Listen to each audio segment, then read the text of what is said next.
হরমুজে আটকে বাংলাদেশ কূটনীতির ভুল নাকি শক্তির খেলা? একটা জাহাজ, ৩৭,০০০ টন পণ্য, গন্তব্য একটাই বাংলাদেশ, সামনে সমুদ্র খোলা, কিন্তু তবুও সেটা এগুতে পারছে না।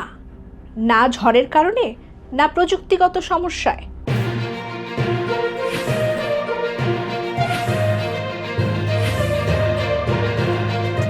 কারণ একটাই, একটা দেশের অনুমতি নেই।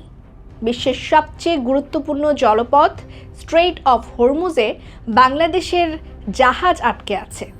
আর এখন প্রশ্ন উঠেছে, এটা কি নিরাপত্তা নাকি বড় রাজনীতির চাপ? ঘটনাটি যখন শুরু হয়, যখন বাংলাদেশের জাহাজ বাংলার জয়যাত্রা হরমুজ প্রণালী পার হওয়ার চেষ্টা করে, কিন্তু কয়েক মুহূর্তেই পরিস্থিতি বদলে যায়। ইরানি নৌ কর্তৃপক্ষের অনুমতি মেলে না, একাধিক চেষ্টা ব্যর্থ হয়, জাহাজ ফিরে যেতে বাধ্য হয়, যার ফলে এখন সেটি সমুদ্রেই দাঁড়িয়ে এক অনিশ্চিত অবস্থায়। এই ঘটনার পেছনে রয়েছে বড় একটি উত্তেজনা। যুক্তরাষ্ট্র ইরান সংঘাত, ইসরায়েলি সামরিক চাপ, মধ্যপ্রাচ্যে নিরাপত্তা সংকট। এই পরিস্থিতিতে ইরান হরমুজ প্রণালীতে কড়া নজরদারি চালাচ্ছে, প্রতিটি জাহাজকে কৌশলগতভাবে যাচাই করছে। বাংলাদেশের অবস্থান কোথায় ভুল? ১ মার্চ বাংলাদেশ একটি বিবৃতি দেয়। ইরানের পাল্টা হামলার সমালোচনা, অন্য দেশের সার্বভৌমত্ব লঙ্ঘন বলা হয়, কিন্তু যুক্তরাষ্ট্র বা ইসরায়েলের নাম নেই, ইরানে হামলার নিন্দাও নেই। এরপর সমালোচনার মুখে ২ মার্চ বাংলাদেশ নতুন বিবৃতি দেয়। আয়াতুল্লাহ আলী খামেনির মৃত্যুর ঘটনায় শোক জানায়, কিন্তু প্রশ্ন উঠেছে, এই সংশোধন কি খুব দেরিতে এসেছে? ইরানের ক্ষোভ কেন এত তীব্র? ঢাকায় ইরানের রাষ্ট্রদূত জালিল রাহিমি জাহানাবাদী সরাসরি অসন্তোষ প্রকাশ করেছেন। বাংলাদেশের অবস্থান স্পষ্ট না, আগ্রাসনের বিরুদ্ধে শক্ত প্রতিক্রিয়া আশা করেছিল তেহরান।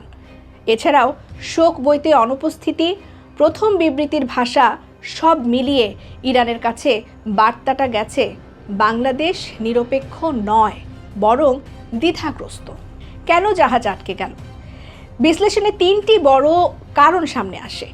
কূটনৈতিক ভুল বোঝাবুঝি, বার্তা একভাবে পাঠানো হয়েছে, অন্যভাবে ব্যাখ্যা করা হয়েছে। নিরাপত্তা কড়াকড়ি, হরমুজ এখন উচ্চ ঝুঁকিপূর্ণ অঞ্চল, প্রতিটি জাহাজ রাজনৈতিক ইস্যু হয়ে উঠছে। শক্তির প্রদর্শন, ইরান নিজেদের অবস্থান শক্ত করতে চাইছে, জলপথ নিয়ন্ত্রণ দেখাচ্ছে। বিশ্লেষকদের মত, সাবেক কূটনীতিক হুমায়ুন কবির বলছেন, আন্তর্জাতিক রাজনীতিতে ছোট ভুলও বড় প্রতিক্রিয়া তৈরি করে। অবস্থান যত স্পষ্ট হবে, ততই ঝুঁকি কমবে। বড় শিক্ষা, এই ঘটনা আমাদের কি শেখায়? বিশ্ব রাজনীতি এখন খুব সেন্সিটিভ। একটি বিবৃতি, একটি শব্দ, সব কিছু গুরুত্বপূর্ণ, এবং কৌশলগত রুটে নির্ভরতা ঝুঁকিপূর্ণ। একটা জাহাজ, একটা অনুমতি আর একটি ভুল বোঝাবুঝি পুরো একটি আন্তর্জাতিক সংকট তৈরি করে দিয়েছে। এটাই আজকের বিশ্ব, যেখানে যুদ্ধ শুধু বন্দুক দিয়ে হয় না, হয় কূটনীতির ভাষায়। এটা কি সাময়িক নিরাপত্তা ব্যবস্থা নাকি বড় কূটনৈতিক চাপের অংশ? উত্তর এখনও অজানা, কিন্তু পরিস্থিতি স্পষ্ট। হরমুজ এখন শুধু একটি জলপথ না, এটি একটি রাজনৈতিক যুদ্ধক্ষেত্র। আপনার কি মনে হয়, এটা কি নিরাপত্তা ইস্যু নাকি কূটনৈতিক চাপের খেলা? কমেন্টে জানান।